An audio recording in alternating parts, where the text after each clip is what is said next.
Frank Maddox tugged at his collar, already regretting the tight necktie his wife had insisted on. The June heat in Missouri was unforgiving, and the outdoor wedding preparations at the Landry family estate made the air thick with humidity. Expensive decorations adorned every surface. White roses, crystal vases, champagne fountains, all screaming of old money that Frank had never known. "Stand up straight," Monica whispered, her manicured nails digging into his forearm. "My parents are watching."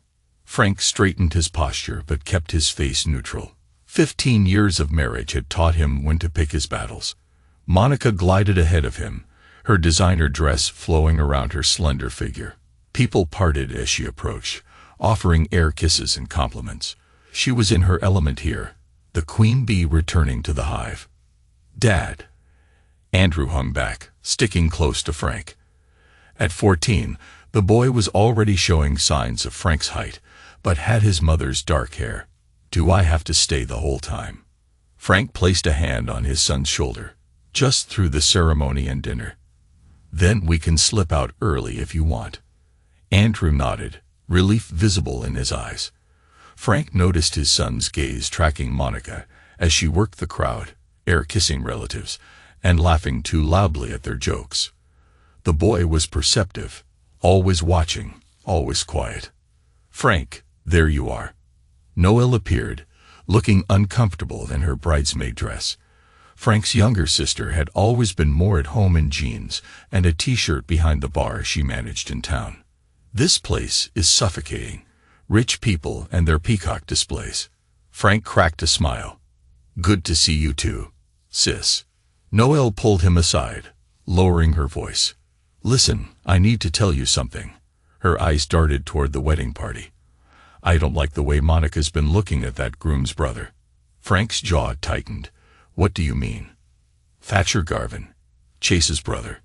Noelle nodded toward a tall man in an expensive suit talking to the groom. "She's been disappearing whenever he does. Just watch her today, okay?" Frank didn't respond immediately. This wasn't the first time he'd heard whispers about Monica, but he'd never caught her in anything concrete. Still, the familiar knot formed in his stomach. Andrew had appeared to the side again. "I'm gonna get some water." "Sure, son." Frank watched Andrew walk away, shoulders slightly hunched, trying to make himself smaller in the crowd of strangers. Noelle squeezed his arm. "That boy's growing up to be just like you. Quiet, watchful, smart as anything." Frank nodded. "He sees more than people think." The wedding coordinator began ushering people toward their seats. Monica reappeared, her smile bright, but not reaching her eyes. "There you are. We're seated at the front with the family. Let's go." As they walked, Frank noticed Monica's eyes trailing Thatcher Garvin. The man smiled slightly in her direction before turning away. Frank filed the observation away. Another piece in a puzzle he wasn't sure he wanted to complete. The rehearsal dinner dragged on. Speech after speech lauded the happy couple. Frank nursed his single glass of whiskey, watching the room. Monica had positioned herself near Chase's family, laughing at every joke, touching shoulders and arms with practiced casualness. Andrew sat silently beside him, picking at his food. "Everything okay?" Frank asked quietly.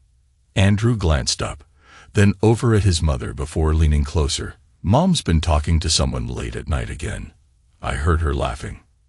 Frank's hand tightened on his glass. "When?" "The last 3 nights after you went to bed."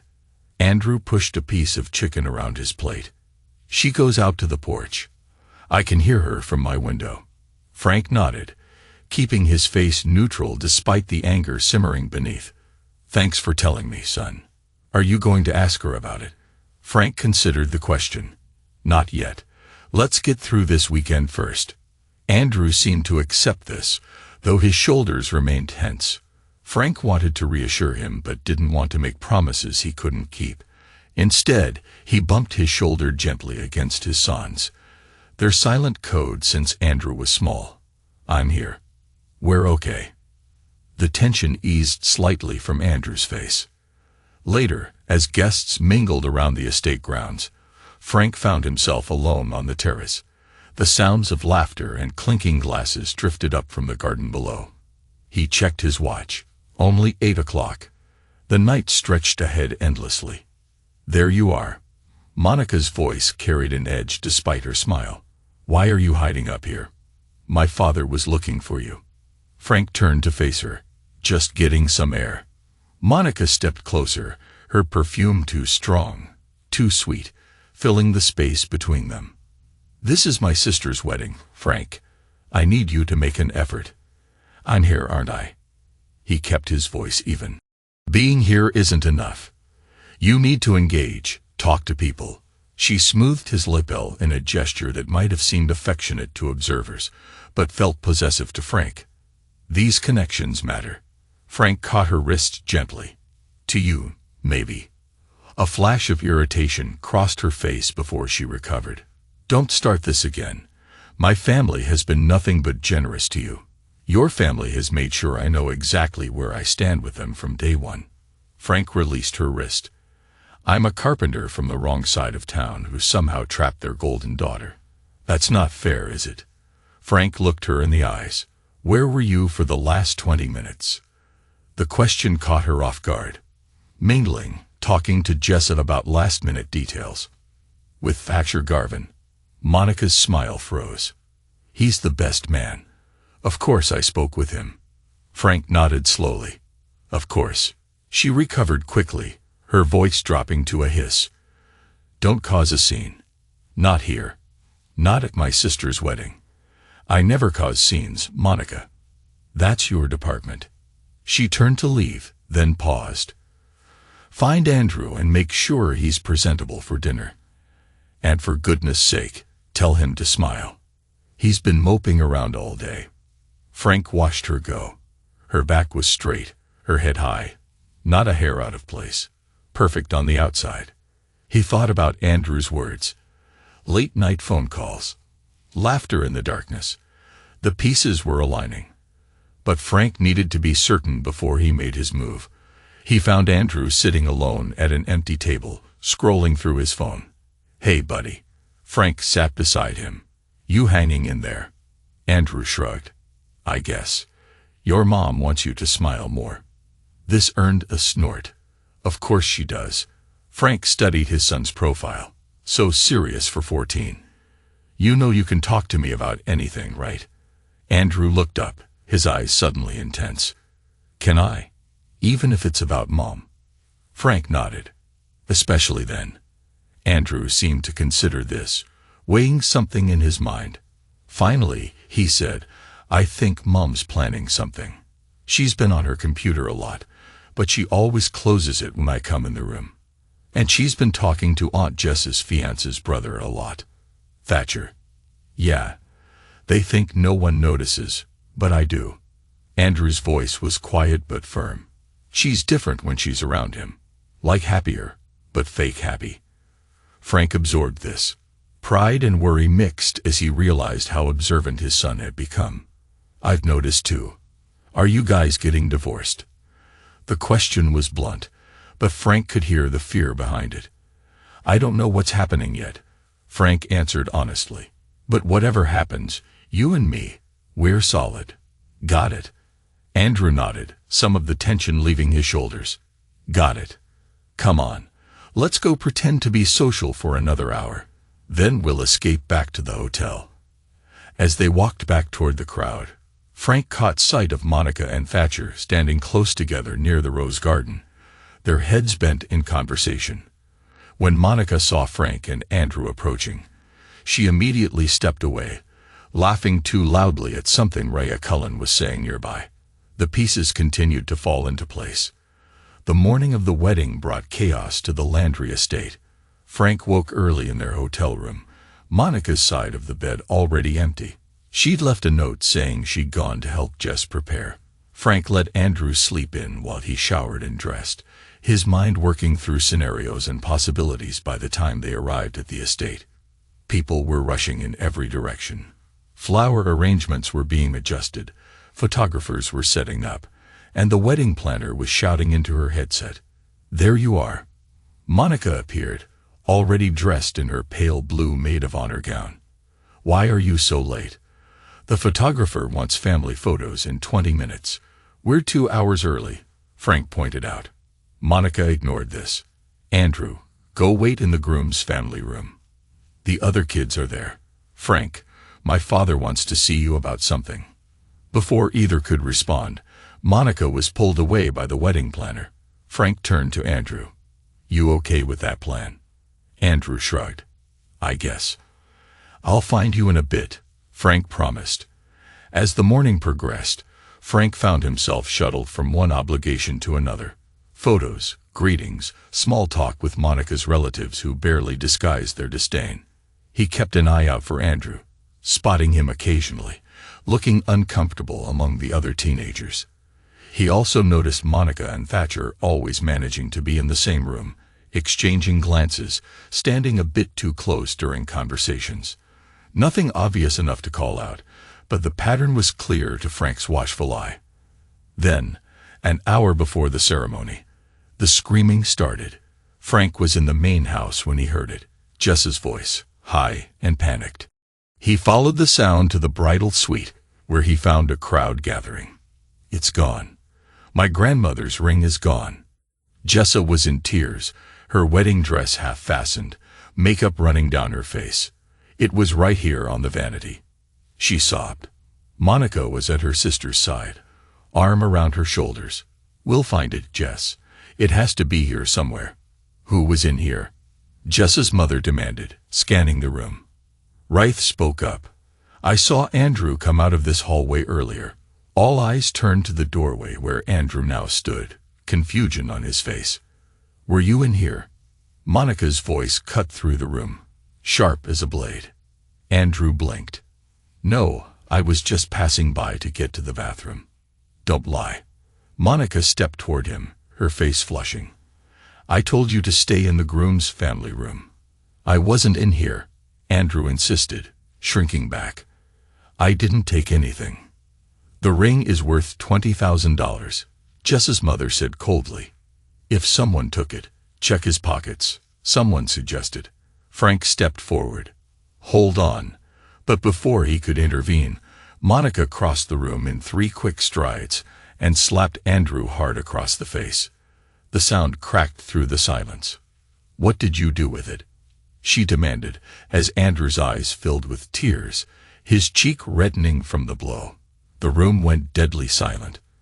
Dozens of eyes watched as the boy raised a trembling hand to his face. It wasn't me, he whispered, his voice breaking. Then, slowly, deliberately, he raised his other hand and pointed. Everyone followed his gesture to Monica's designer purse sitting on a side table. For a moment, no one moved. Then Noelle stepped forward, her face hard with anger. She reached for the purse. Don't you dare touch my things. Monica snapped. Noelle ignored her, opening the clasp. She reached inside and pulled out a diamond-encrusted antique ring. A gasp filled the room. Monica's face drained of color. That's not possible, she stammered.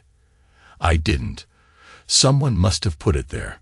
Frank stepped to Andrew's side, placing a protective arm around his shoulders. He looked directly at Monica, his voice low and dangerous. We'll talk later. The wedding proceeded despite the morning's drama. Jessa wore her grandmother's ring, though her smile seemed forced. Monica played her role as maid of honor, but the whispers followed her throughout the day. Frank sat stone-faced through the ceremony, Andrew silent beside him. Noelle found them during the reception, slipping into an empty chair at their table. You okay, kid? She asked. Andrew nodded, though the red mark on his cheek had only partially faded. Your mother's putting on quite a show, Noelle observed, nodding toward Monica, who was laughing with a group of guests as if nothing had happened. She always does, Frank replied. The 3 of them sat in comfortable silence for a moment, united in their understanding. What are you going to do? Noelle finally asked, her voice low. Frank watched Monica across the room, calculating. Get answers. The drive back to the hotel that night was silent. Andrew fell asleep in the back seat, exhaustion finally claiming him. Monica stared out the passenger window, her perfect posture betraying her tension. "Andrew, wake up. We're here," Frank said gently when they arrived. In their suite, Andrew disappeared into his adjoining room without a word. Frank waited until the door closed before turning to Monica. "We need to talk." Monica was already removing her jewelry, her movements precise. "If this is about this morning, it was a misunderstanding. I don't know how that ring got in my purse." "In the bedroom," Frank said quietly. Now something in his tone made her comply. Once inside, Frank closed the door and locked it. "What happened today?" he asked, his voice controlled. Monica's demeanor shifted, her society smile vanishing. "What happened is that your son has been acting out for months, and today he decided to humiliate me in front of my entire family by putting my sister's ring in my purse." Frank's eyebrow rose. "That seems unlikely. He's always been jealous of my relationship with Jessa." Monica countered, unzipping her dress. "He did this to embarrass me. You slapped him. He lied to my face." Frank stepped closer. "Security cameras, Monica. The Landrys have them all over that house. If Andrew took that ring, there will be footage." Something flickered in Monica's eyes. Fear quickly masked. "Fine. Check the footage. You'll see." "I intend to." Frank maintained eye contact. "But here's what I think happened. I think you took that ring. I think you plan to blame our son. What I don't understand is why." Monica's face hardened. "You're always quiet, always judging. You've never fit in with my family. And now Andrew is turning out just like you, awkward and unsociable, always watching from corners. I was just trying to help Jessa." "Andrew lies all the time." "No," Frank said simply. "He doesn't. You don't see it because you're never home. You're always at your little wood shop, playing with your tools while I'm raising our son." Frank didn't take the bait. "Is that why you've been talking to Thatcher Garvin? Because I'm not home enough?" Monica's eyes widened slightly before she recovered. "Don't be ridiculous. He's Chase's brother. We've been planning wedding details at midnight on our porch." Monica froze. After a moment, she laughed bitterly. "So Andrew's been spying on me. Perfect. Like father, like son. Why did you take the ring, Monica?" She turned away, moving to her vanity. "This conversation is over. I'm tired, and you're being paranoid." Frank watched her for a moment, then nodded. "Get some sleep. We'll talk more tomorrow." As he left the bedroom, he caught Monica's reflection in the mirror. The mask had slipped, revealing a calculating coldness that confirmed everything he needed to know. Out in the living room of their suite, Frank pulled out his phone and texted Noelle. "I need security footage from the Landry house. Today, and the last few months." Her reply came quickly. "On it. Be careful, brother." Frank sank onto the couch, his mind racing. If Monica had taken the ring to frame Andrew, what else was she capable of? What was she planning? Andrew's door opened slightly. "Dad." "Hey, buddy. Thought you were asleep." Andrew stepped out, still in his suit pants and undershirt. "Is everything okay?" Frank considered lying, then decided against it. "No, but it will be. I promise you that." Andrew nodded, seeming to age years in that moment. "I didn't take the ring." "I know. Mom did. I saw her go into Aunt Jess's room earlier. She didn't see me." Frank's chest tightened with a mix of pride and sadness. His son shouldn't have to deal with this kind of betrayal. "Why didn't you say something?" Andrew looked down. "I didn't think anyone would believe me over her." Frank stood and crossed to his son, placing both hands on his shoulders. "I will always believe you. Always. What happened today? Her hitting you. That will never happen again. You understand me?"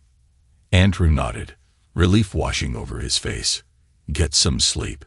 We got a long drive home tomorrow." As Andrew returned to his room, Frank pulled out his phone again and opened his banking app. Time to start moving assets. Whatever Monica was planning, Frank was going to be ready. Frank rose early the next morning, leaving Monica still asleep in her bed. He packed their bags quietly, texted Noelle to check on her progress with the security footage, and then woke Andrew. They were on the road by 7, Monica silently fuming in the passenger seat. "We were supposed to have brunch with my parents," she said after 20 miles of silence. "Called and canceled," Frank replied, eyes on the road. "Told them Andrew wasn't feeling well." Monica turned to the window, arms crossed tightly over her chest. The 3-hour drive to their home in Ashton Hollow passed in tense silence. Andrew had his earbuds in, lost in his own world in the back seat. Monica checked her phone constantly, typing rapid messages that she angled away from Frank's view. Their house sat on the outskirts of town, a sprawling craftsman-style home that Frank had partially built himself. Not as grand as the Landry estate, but comfortable, solid, his pride and joy once. As soon as they arrived, Monica disappeared upstairs with her luggage. Andrew helped Frank unload the car. "Want to come to the workshop with me?" Frank asked. His custom carpentry shop sat behind the house, a large converted barn where he spent most of his days. Andrew nodded eagerly. "Can I work on my box project?" "Sure thing." The workshop smelled of sawdust and varnish, honest smells that had always centered Frank. He watched as Andrew pulled out the small jewelry box he'd been crafting, the boy's fingers already skilled with tools despite his age. Andrew kept his eyes on his work. "What happens now?" Frank measured his words carefully. "Now I figure out exactly what's going on. Then we make a plan." "Are you and Mom getting divorced?" Frank didn't insult his son with platitudes. "It's looking that way." Andrew nodded, seeming almost relieved. "Good. She makes you sad." The simple observation hit Frank hard. He'd thought he'd hidden his unhappiness better.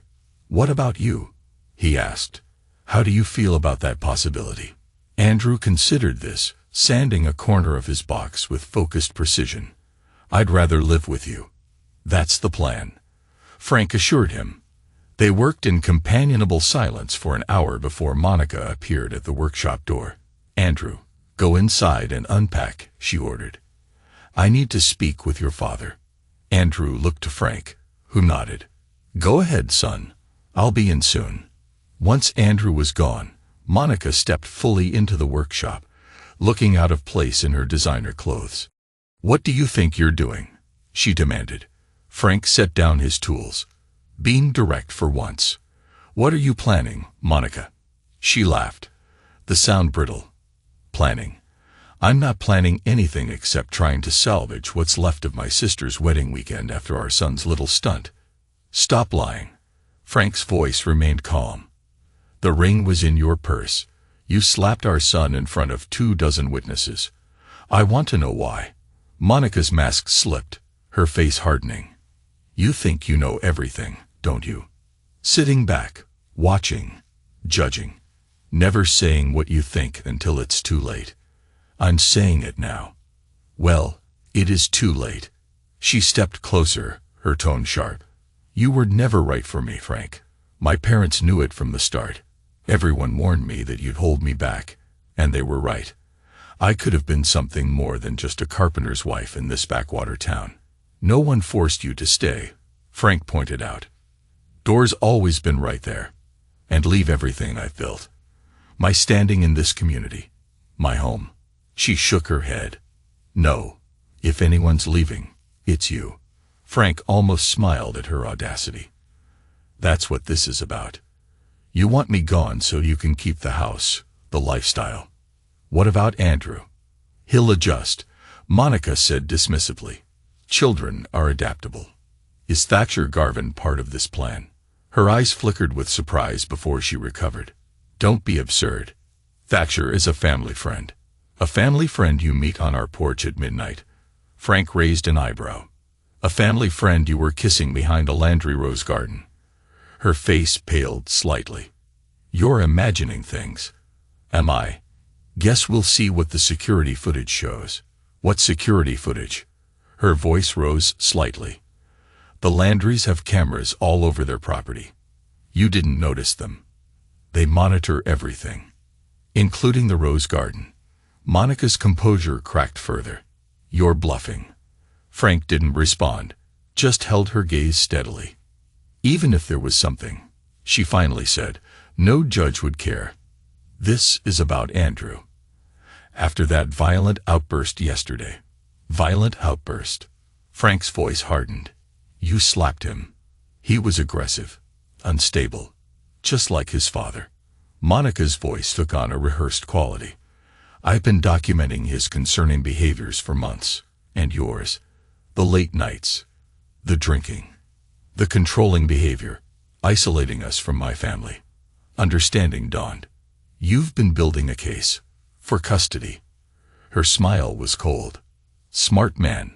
Always were, under that simple exterior." "It won't work," Frank said with certainty. "It already is working. Why do you think I took that ring?"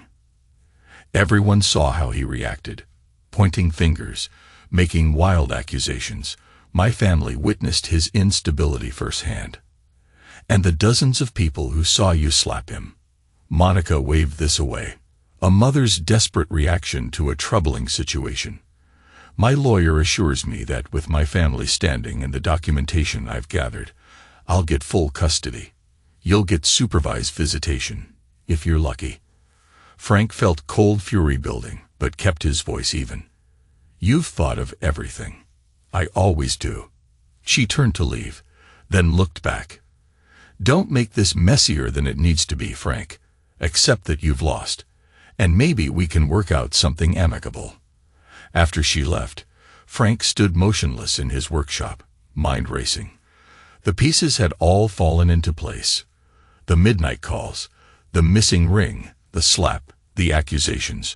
Monica had been planning this for months, maybe longer. His phone buzzed with a text from Noel. "Got the footage.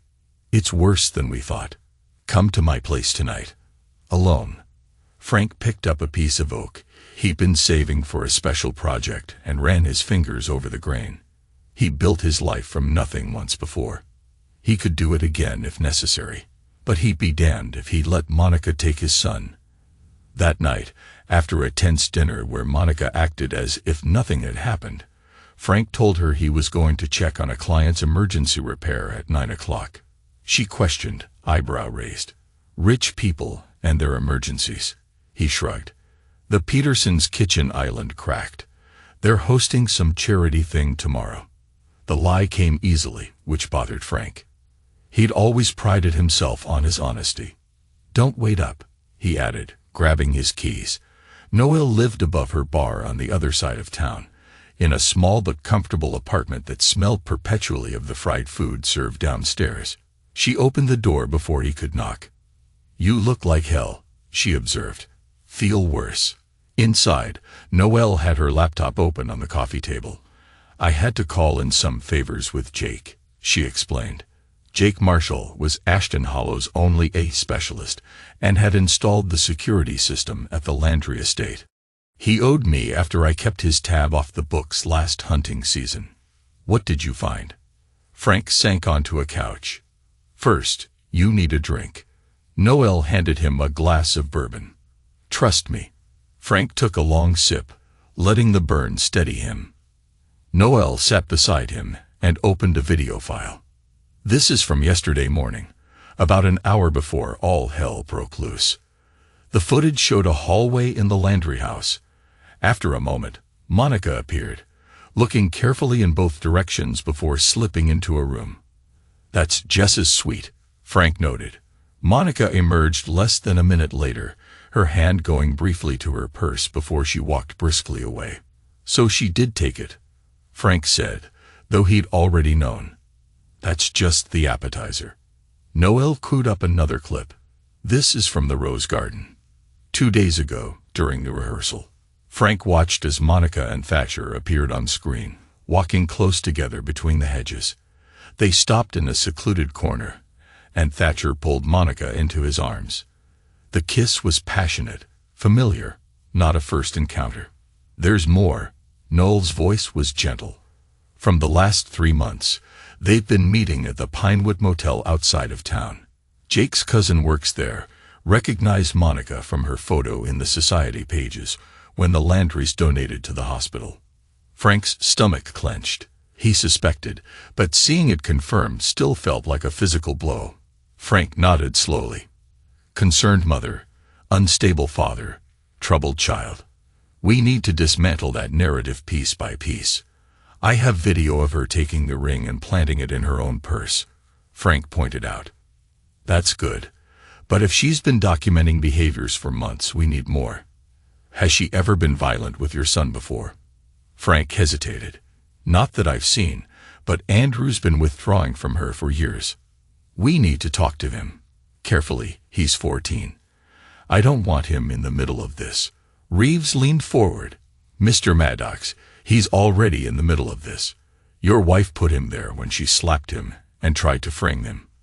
The question now is whether we let her control the narrative about him, or whether we get the truth. Frank reluctantly agreed. They set up a careful conversation with Andrew, presented as casual, but recorded with Andrew's knowledge and consent. The boy's revelations were worse than Frank had feared. Monica had been belittling Andrew for years when Frank wasn't around, criticizing everything from his quiet nature to his interest in carpentry. The incident at the wedding wasn't the first time she'd struck him, just the first time she'd done it publicly. Why didn't you tell me? Frank asked after Reeves had left. Andrew shrugged, staring at his hands. She always said you wouldn't believe me, that you'd always take her side because that's what husbands do. Frank's heart broke. I would have believed you. Always. After that, Frank accelerated his plans. He updated his will, naming Noel as Andrew's guardian if anything happened to him. He moved their joint assets strategically, not hiding money, which would look suspicious, but protecting what he could legally move. He installed recording devices in the house, capturing Monica's phone conversations with Thatcher, and most damning, with her lawyer. We need a file before he realizes what's happening, she said during one call. The psychiatric evaluation needs to happen quickly. Frank had the recordings transcribed and added to the growing file of evidence. She's making mistakes, Reeves noted. Getting careless. That's good for us. Frank continued playing his role at home, quiet, seemingly defeated, watching. He made sure to document every positive interaction with Andrew, building evidence of their strong relationship. He took Andrew to therapy with a respected child psychologist, creating legitimate documentation of Andrew's mental state, stable but understandably stressed by his mother's behavior. One evening, as Frank worked late in his shop, Noelle called. You need to hear this, she said without preamble. Rhea Cullen came into the bar tonight, got wasted on martinis, and wouldn't shut up. About what? About Monica. She kept saying she knows everything and could blow it all sky high. Frank listened to the recording. Rhea's voice was slurred, but clear enough. You know, Monica's been planning to leave him for over a year, right? She told me once she was waiting for the right moment to make him look like an unfit father. She and Thatcher have it all worked out. Once the divorce is final, they're moving to Chicago. He's got some fancy job lined up. There's more, Noel said after Frank listened. She mentioned something about a foundation, said Monica set it up to move money around through Jess's charity. Frank frowned. What charity? Jess runs some arts program for kids. Got a big grant last year. Rhea said Monica has been using it to clean something up. Sounded financial. Can you get Rhea to talk to my lawyer? He's already working on it. She hates Monica. Always has.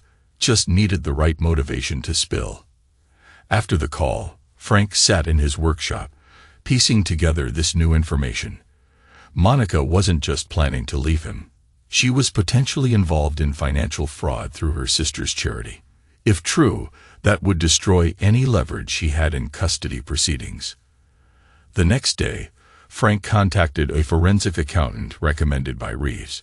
Within a week, they had uncovered evidence of suspicious transfers between the charity's accounts and a shell foundation Monica had established the previous year. It's textbook money laundering, the accountant explained. Not huge amounts, but consistent enough to interest the IRS. Frank nodded. More than enough.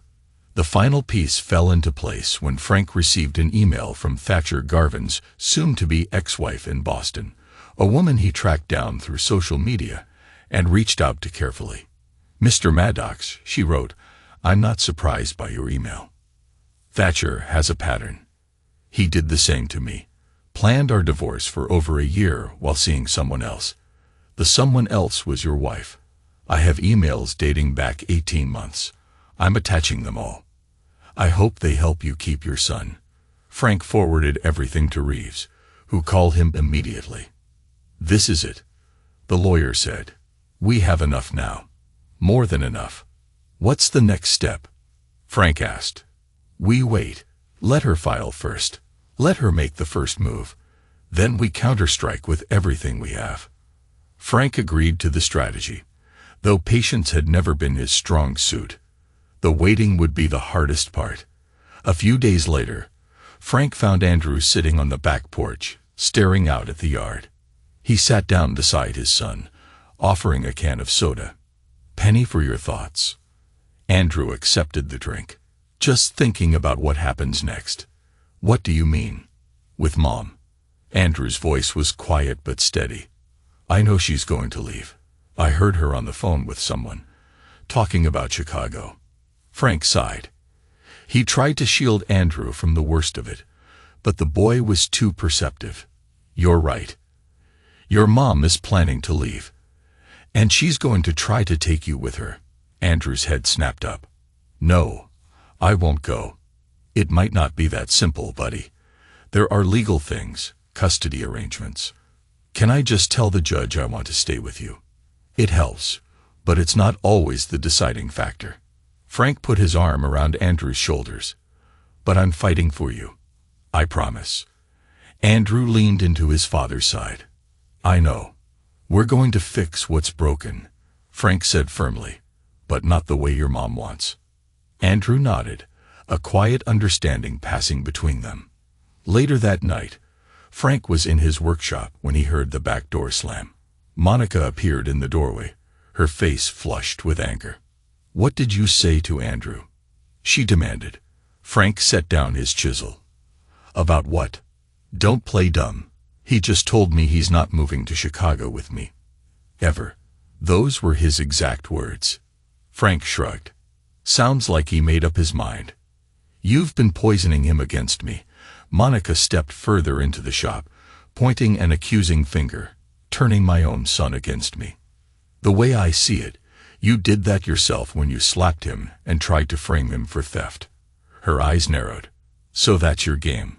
Using one mistake to try to keep him from me?" "It wasn't a mistake. It was a calculated move in your plan." Frank met her gaze steadily. "A plan I know all about." For a moment, uncertainty flickered across Monica's face. Then her mask slipped back into place. "You don't know anything. I know about Thatcher, the Pinewood Motel, the plans for Chicago." She recovered quickly. "So you know I'm seeing someone. That's hardly a secret now. Our marriage has been over for years. I also know about the foundation. The money moving through Jess's charity." This hit harder. Monica's face paled visibly. "You're making things up. The IRS doesn't think so." She took a step back. "You're bluffing. Try me." Frank set down his tools and faced her fully. "You can still walk away, Monica. File for divorce. Agree to joint custody with primary placement with me, and I'll keep what I know to myself." For a moment, it seemed like she might consider it. Then her expression hardened. "You've got nothing. And even if you did, no one would believe you over me. Not in this town." Frank nodded slowly. "That's your final answer, then?" "I'm filing tomorrow. Expect papers by the end of the week." She turned to leave. "And Frank, when this is over, you won't even get visitation." "That's a promise." As she walked away, Frank allowed himself a small, grim smile. Monica had just made her final mistake. The following Saturday, Ashton Hollow's annual summer festival filled the town square. Frank took Andrew, both needing a break from the tension at home. Monica had filed for divorce as promised, demanding full custody, and making wild accusations about Frank's controlling and unstable behavior. Reeves had responded with a strategic counterfiling that revealed none of their evidence, yet just enough to establish Frank's position, while keeping their full case concealed. "Dad, can I go check out the woodworking booth?" Andrew asked as they walked through the festival. "Sure, meet me at Aunt Noel's bar in 20 minutes. Andrew nodded and disappeared into the crowd. Frank continued alone, nodding to townspeople he knew. News of the Maddox divorce filing had spread quickly in the small town, and Frank could feel the curious stares. He was examining a display of local honey when a voice called his name. Frank turned to find Raya Cullen approaching, wearing oversized sunglasses despite the cloudy day. "Frank, just the man I wanted to see," she said, her words having a slight slur despite the early hour. "Raya." Frank nodded politely. "How are you?" "Oh, do you know, surviving." She glanced around theatrically, then lowered her voice. "I hear Monica is really going for the jugular in this divorce." Frank kept his expression neutral. "I wouldn't know about that." "Please," Raya waved dismissively. "Everyone knows. She's telling anyone who will listen about your concerning behaviors." She made air quotes with her fingers. "Is that right?" "It's all nonsense, of course." Raya stepped closer, the smell of mimosas heavy on her breath. "Monica's been planning this for ages. Thatcher too." "That's so." Raya nodded eagerly, clearly enjoying being the bearer of insider information. "She told me all about it last year at the country club charity auction. So she was just waiting for the right moment to make you look bad." "Needed the right. What did she call it?" "Inciting incident." "Interesting." Frank kept his tone casual, though his mind was racing. "You know what else?" Raya leaned in conspiratorially. "That foundation she set up. It's not even real. It's just a way to move money around through Jess's charity. Tax thing, I think. Very clever. Very illegal." "Sounds like it," Frank said, his voice even. Raya's eyes widened behind her sunglasses. "Oh, I hadn't thought of that. Do you think—" "Raya, there you are." Monica's voice cut through their conversation. She approached quickly, her smile tight. "I've been looking everywhere for you. The committee needs your input on the auction items." Raya straightened, suddenly awkward. "Monica, just catching up with Frank here." Monica's gaze darted between them, calculation visible behind her smile. "How nice. Frank, I'm surprised to see you here. I thought you'd be meeting with your lawyer." "Later today," Frank replied easily. "Thought Andrew deserves some normal fun first." Monica's jaw tightened at the implied criticism. "Where is he?" "Around. Being a normal kid." "Raya, we really should go," Monica insisted, taking her friend's arm. Monica steered Raya away. The woman looked back over her shoulder at Frank, mouthing, "Call me," and making a phone gesture. Frank continued to the Rusty Nail, Noel's bar, which was doing a brisk business during the festival. He found her behind the counter, serving beers. "You just missed the show," she said as he approached. "What show?" Raya cornered Monica by the ladies' room. "I couldn't hear everything, but there was definitely some shouting about loyalty and secrets." Frank took the beer Noel offered. "Raya's been talking to you. Just now at the honey stand. Confirmed everything. The planning. The foundation. All of it. Loud enough for half the town to hear." Noel grinned. Perfect timing. Monica's reputation is already taking hits. That slap didn't sit well with folks. Ellen Peterson told me she's been dropped from a library fundraising committee. Small victories, Frank acknowledged. Not so small in a town this size. Noel pointed out. Social standing matters to Monica more than anything. Losing it is her worst nightmare. Andrew appeared, squeezing through the crowd to reach them. "Dad, I found that guy who makes those inlay patterns you like. He showed me how to do it." Frank smiled, his first genuine one in days. "That's great, buddy. Want to try on your box project?" Andrew nodded enthusiastically. For a moment, it felt almost normal, just a father and son sharing a passion, planning projects. Then Frank's phone buzzed with a text from Reeves. Monica's lawyer reached out. Wants to discuss terms. We got them worried. Frank showed Noelle the message. Her smile was fierce. The beginning of the end, she said quietly. Not yet, Frank replied. But soon. 2 weeks later, Frank stood in his kitchen preparing for the most important dinner of his life. Despite the summer heat, he wore a crisp button-down and had spent the morning cleaning the house to perfection. Andrew helped, understanding without explanation the significance of the night ahead. Are you sure this will work? Andrew asked as he arranged water glasses on the dining table. Frank checked the roast in the oven. No, but it's our best shot. What if she doesn't bring everyone? She will. Your mother never could resist an audience. The plan had come together after Monica's lawyer's attempt to negotiate had failed. Frank and Reeves had refused their initial offer, joint custody with primary placement with Monica, without revealing their evidence. This had made Monica nervous enough to attempt reconciliation, or at least the appearance of it.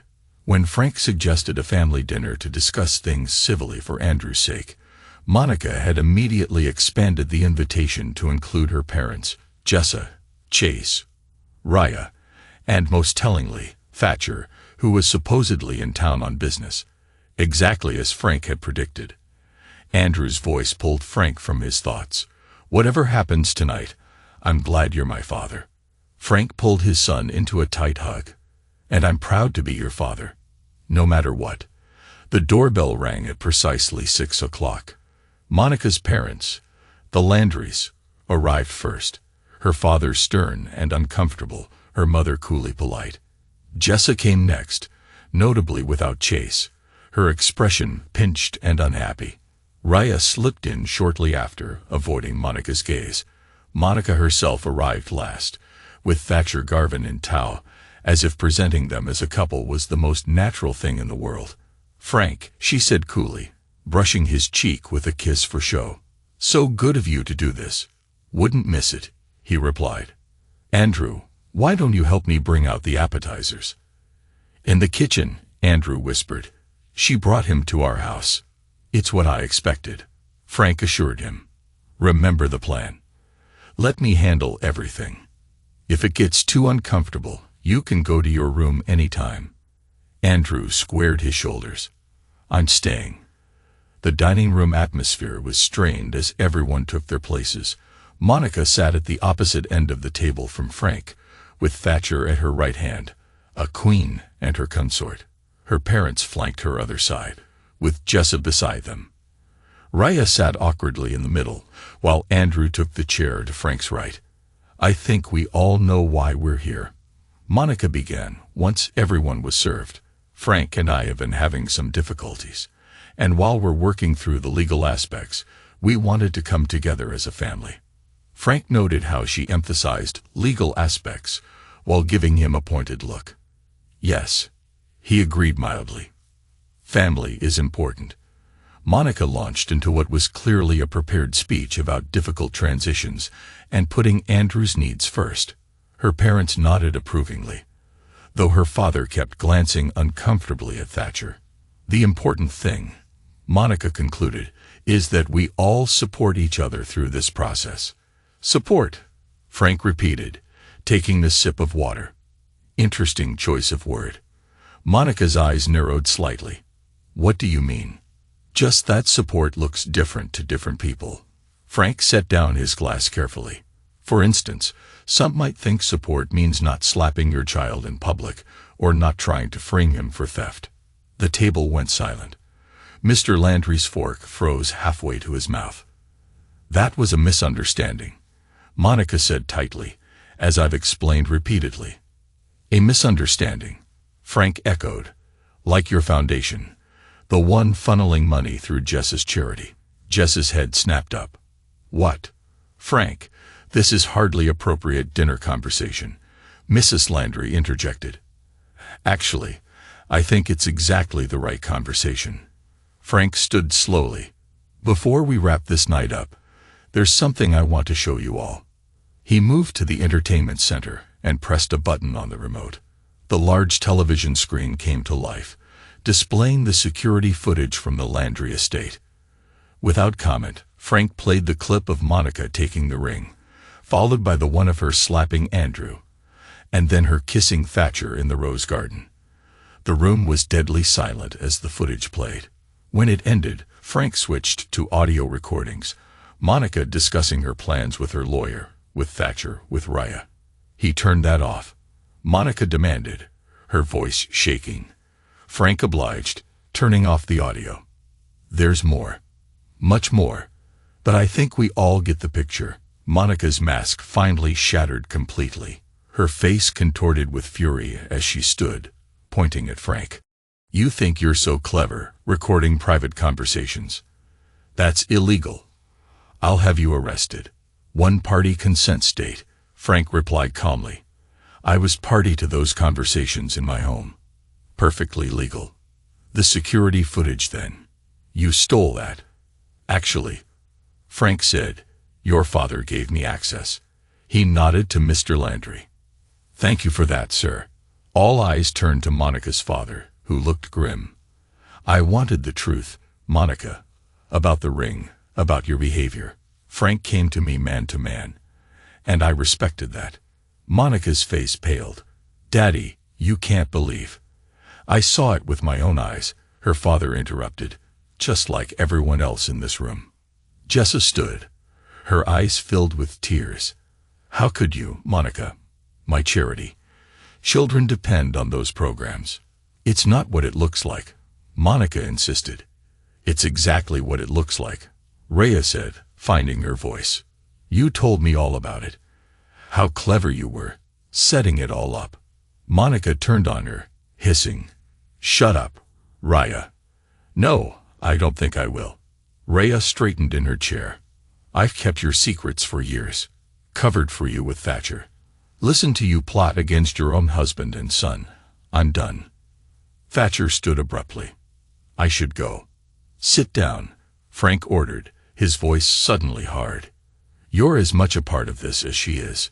To everyone's surprise, Thatcher obeyed, sinking back into his chair. What do you want, Frank?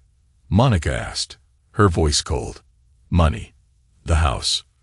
I want custody of my son, Frank answered simply. Full custody. And I want you to stop trying to destroy him to get what you want. That's absurd. I would never hurt Andrew. You slapped me. Andrew said quietly, speaking for the first time. All eyes turned to him. You've always hurt me, Mom. Not always hitting. But the way you talk to me when Dad's not around. The things you say about me. About him. Monica's face flushed. That's not true, Andrew. Tell them that's not true. Andrew held her gaze steadily. It is true, and I'm not lying anymore to make you happy. Something in Monica seemed to snap. She grabbed her water glass and hurled it against the wall, where it shattered. You think you're smart. She hissed at Frank. I'll ruin you anyway. I have friends you don't even know about. Judges. Police. You're nothing in this town without me. Frank remained calm. Try it. The bank accounts are frozen. The lawyer has the tapes. You won't get custody. He paused. And guess what? That fake foundation you set up to move money through Jess's charity. It's already been sent to the IRS. The color drained from Monica's face. You're bluffing. The IRS doesn't bluff, Monica. Neither does the state prosecutor. Frank glanced at his watch. They're probably going through your office files right now. Monica lunged toward Frank, but her father caught her arm. Enough, Monica. You've done enough damage. Let me go, she screamed, struggling. He's lying. I saw the foundation paperwork, her father said grimly. Frank showed me everything before I agreed to come tonight. It's all true. You knew. Monica stared at her father in shock. And you still came. To humiliate me. I came hoping it wasn't true, he replied. Hoping my daughter wasn't capable of this. Monica wrenched her arm free and turned to Thatcher. Tell them. Tell them we had a plan. Thatcher stood, straightening his jacket. I think I should speak with my lawyer. Coward. Monica spat. After everything I did for you. Monica, Mrs. Landry said sharply, control yourself. Control myself. Monica laughed bitterly. That's rich, Mother. All my life it's been control yourself, Monica. Be perfect, Monica. Don't embarrass the family, Monica. Well, guess what? I'm done controlling myself. She grabbed her purse and stormed toward the door, then turned back. This isn't over, Frank. Not by a long shot. After she left, the room remained silent for several long moments. Finally, Mr. Landry cleared his throat. Frank, we had no idea. I know. Frank nodded respectfully. She hid it well. Jessa was quietly crying. My charity will have to close. Not necessarily, Frank said. My lawyer can put you in touch with people who can help sort it out. It's not your fault. One by one, the guests made awkward exits. Thatcher practically ran to his car. The Landrys left with promises to make this right somehow. Jessa hugged Andrew tightly before leaving, whispering apologies in his ear. Raya was the last to go. At the door, she paused. I should have said something sooner. I was afraid of her, I guess. We all were, in different ways, Frank acknowledged. After everyone had gone, Frank and Andrew stood in the empty dining room, surveying the abandoned plates and half-eaten food. Is it really over? Andrew asked. Frank put his arm around his son's shoulders. The worst part is, the rest will take time. Legal proceedings. Probably some more drama. But she won't get custody. No, Frank said firmly. She won't. Not after tonight. They began clearing the table together, working in companionable silence.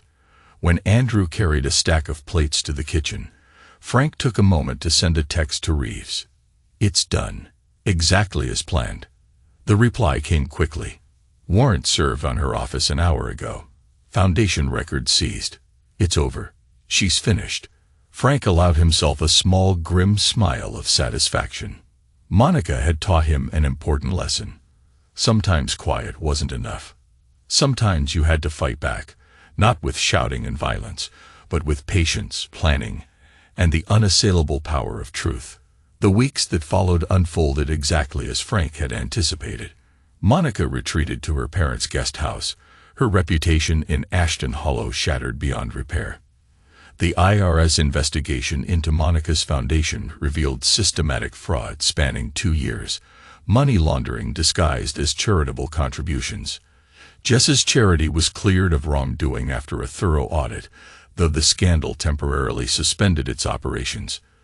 Chase broke off their engagement when the full extent of Monica's manipulation came to light, unable to trust that any part of their relationship had been genuine. Frank and Andrew settled into a new routine at home. The divorce proceedings moved swiftly, with Monica's lawyer scrambling to salvage whatever he could from the wreckage of her case. She dropped the custody claim entirely after Frank's evidence was formally submitted to the court. On a warm Saturday in August, Frank sat on the back porch watching Andrew practice with the lathe in the workshop. Noelle arrived with sandwiches and cold drinks, settling into the chair beside him. Hear the news? She asked. What news?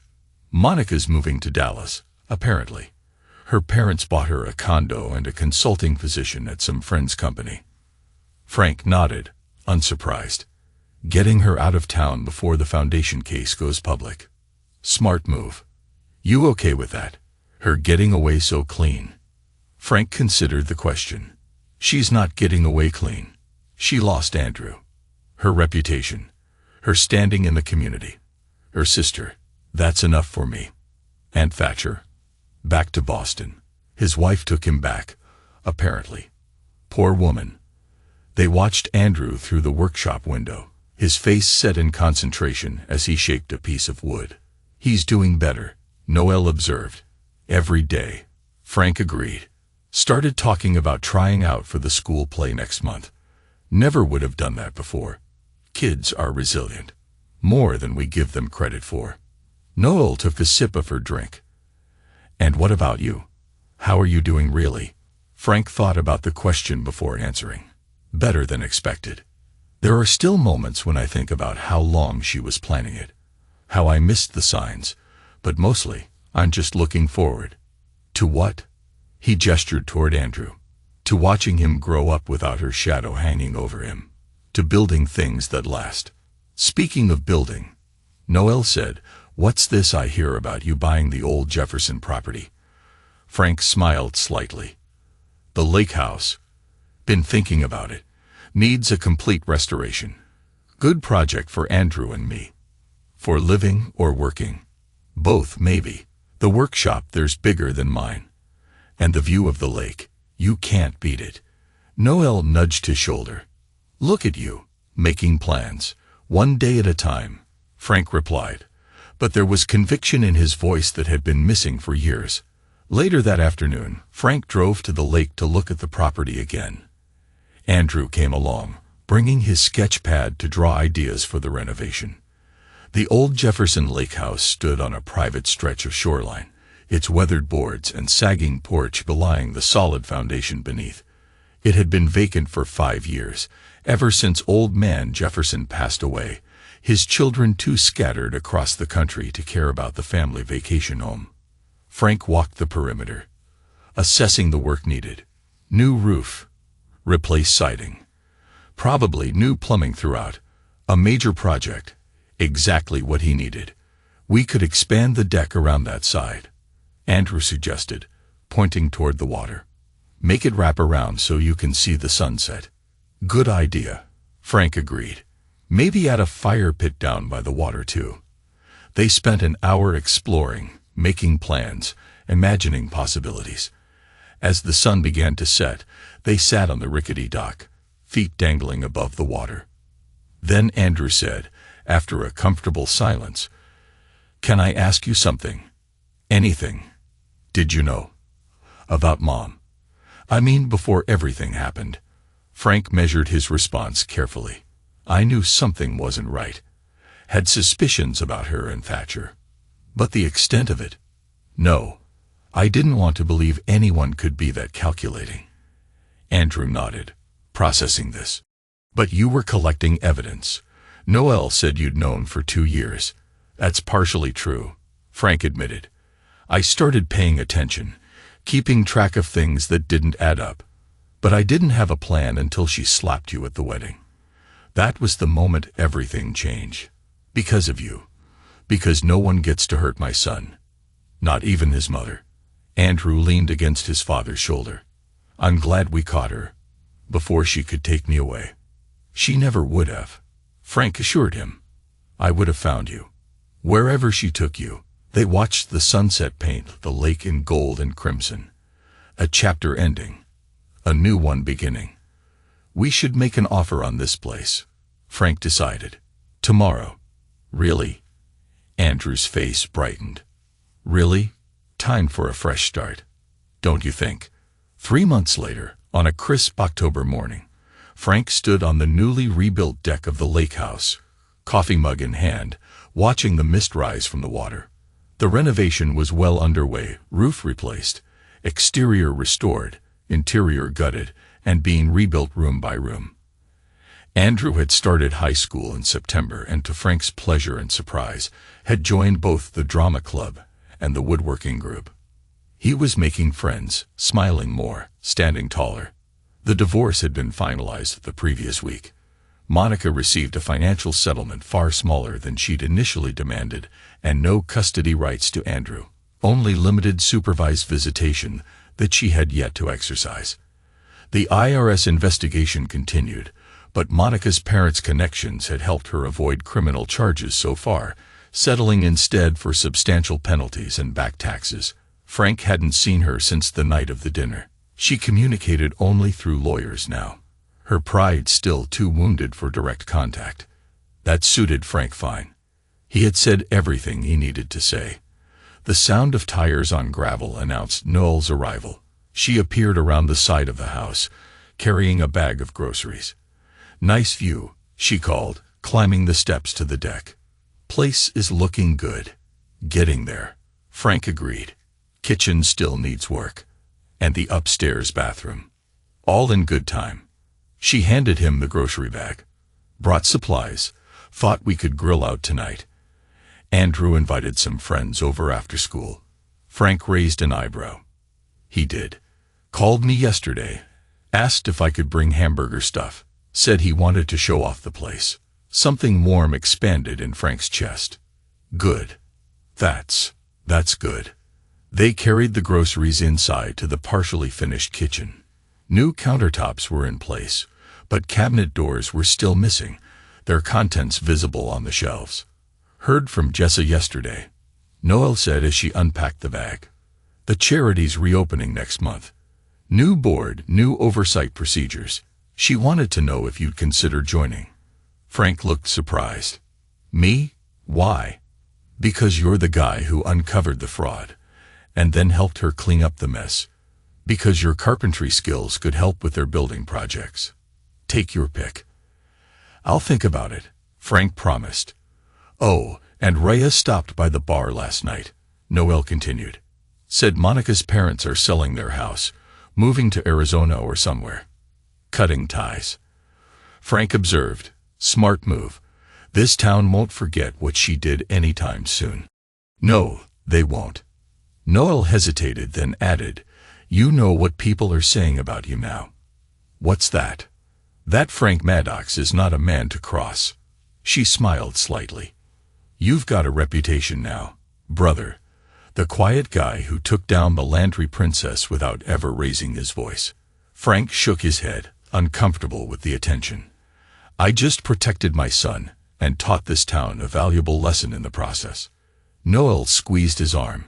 Speaking of lessons, you never told me how Andrew is doing in school. Frank's expression softened. Straight A's in everything but math. Even got a part in the fall play. Just a small role. But he's excited. No more quiet kid hiding in corners. Oh, he's still quiet. But it's different now. Confident quiet, not scared quiet. They worked together preparing for the evening cookout. Frank found himself looking forward to the sound of teenage voices filling the lake house, eager to see Andrew show his friends around with pride. Later, when Noelle left to run errands before the gathering, Frank walked down to the lake's edge. The water was calm, reflecting the trees' autumn colors like a mirror. He picked up a smooth stone and skipped it across the surface, watching the ripples spread. His phone buzzed with a text from Andrew. Bell rang early. Jake's mom is dropping us off. Be there in 20. Can we use the canoe? Frank smiled as he typed back. Sure. Life jackets in the boathouse. See you soon. He pocketed his phone and looked out over the water again. In the distance, a fish jumped, breaking the surface with a small splash before disappearing again. Frank hadn't just survived betrayal. He had made sure it never had the chance to rise again. And in doing so, he had built something stronger than before, a life where truth mattered, where loyalty was rewarded, where his son could grow up without fear. He turned back toward the house, his project, his future, and began walking up the path, ready to welcome his son home.